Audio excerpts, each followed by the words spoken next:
Most people buy Bitcoin completely the wrong way. They hear about it from a friend, or they see it trending, see a big green candle, and then they panic buy without thinking about it. And the truth is, this is where almost every problem starts. People buy first and only think later, and it creates a lot of unnecessary risk. So in this video, I'm going to show the exact steps I use to buy Bitcoin properly, which are the exact same steps I take my one-on-one clients through. Simple, safe, professional, and without any of the avoidable mistakes that most people make. I'm Harvinder Bhogal. Over the years, I've helped a lot of professionals invest in Bitcoin in a calm and secure way. And what I've learned is the process you use matters far more than the amount you invest. Let me show you what this looks like. Most people never slow down long enough to set up a proper process. They don't treat Bitcoin with the respect it deserves. And that's why so many intelligent people still run into very basic problems. Here are the mistakes I see all the time. People buying a random app without checking if it's reputable or not. And they skip the basic security steps. They use the same weak passwords they use everywhere. They buy on their phone at midnight after seeing a big pump. They leave everything on the exchange. They forget which email they use to sign up with. They have no idea what their seed phrase is. They never even test their recovery process. And some even buy Bitcoin in platforms where the truth is they don't even own the Bitcoin. All of these issues come back to the same psychological pattern. People want the outcome without taking a moment to create any kind of structure. It's like thinking you've bought a house, but the deeds are in someone else's name. You can decorate it, you can tell people it's yours, but at any moment, the real owner can come and lock you out. That's what happens when you buy Bitcoin you can't withdraw. If you just take a few moments to set things up properly, the entire experience becomes easier, safer, and far more predictable. One of the biggest mistakes I see is people using platforms like eToro to buy Bitcoin. Now, most people don't realize this, but when you buy Bitcoin on eToro, you're not actually buying Bitcoin. You're buying a synthetic exposure to the price.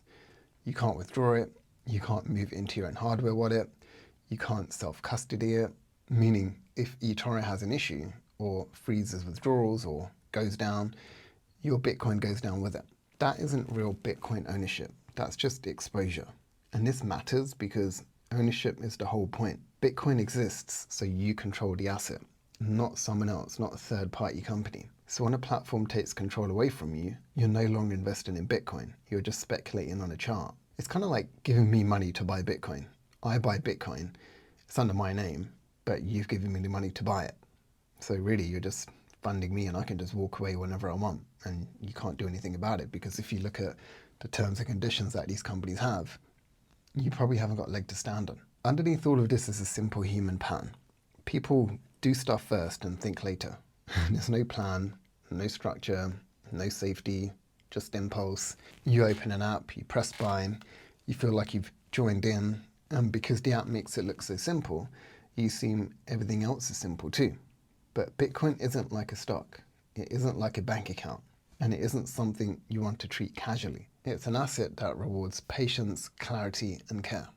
And once you understand that, everything becomes much easier.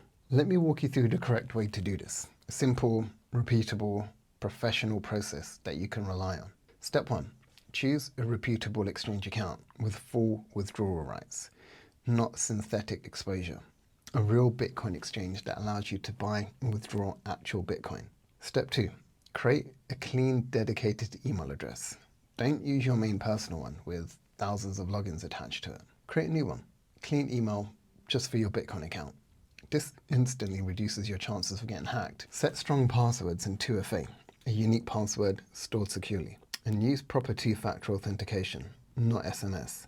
Again, this dramatically reduces your risk of being hacked. Step 4. Your first purchase should not be emotionally meaningful. It's not about size, it's just about learning the process without any pressure. Step 5. Learn how withdrawals actually work. Move a tiny amount of Bitcoin off of the exchange. Learn the mechanics in a calm, risk-free way. Understand what every button does. Take some time to learn how blockchains actually work. Step number 6. Move to proper self-custody. When you've understood the basics, move your Bitcoin to a hardware wallet or another secure method. I like to use Trezor. You can use a paper wallet. This is where you regain control and you actually own and control the asset. Step number 7, test your recovery method. Not once, not when you're stressed, but calmly. Make sure you know exactly how to restore your wallet if you ever need to. There's a big difference between knowing how to do something when you're just testing it compared to actually doing it when you actually may have lost a big amount of money. Step number 8, document your process clearly and privately. Your Bitcoin safety depends far more on organization than on technology. Look, Bitcoin doesn't require complexity, but it does require care. The safest Bitcoin investors are not the most technical. They're the most organized. They have a clean email, clean password system, a clean backup process, and they know exactly where everything is. Once you build that foundation, everything feels calmer, clearer, and far more secure. If you want to learn the exact system I use to invest properly and safely in Bitcoin, I create a separate video walking you through the exact process step by step.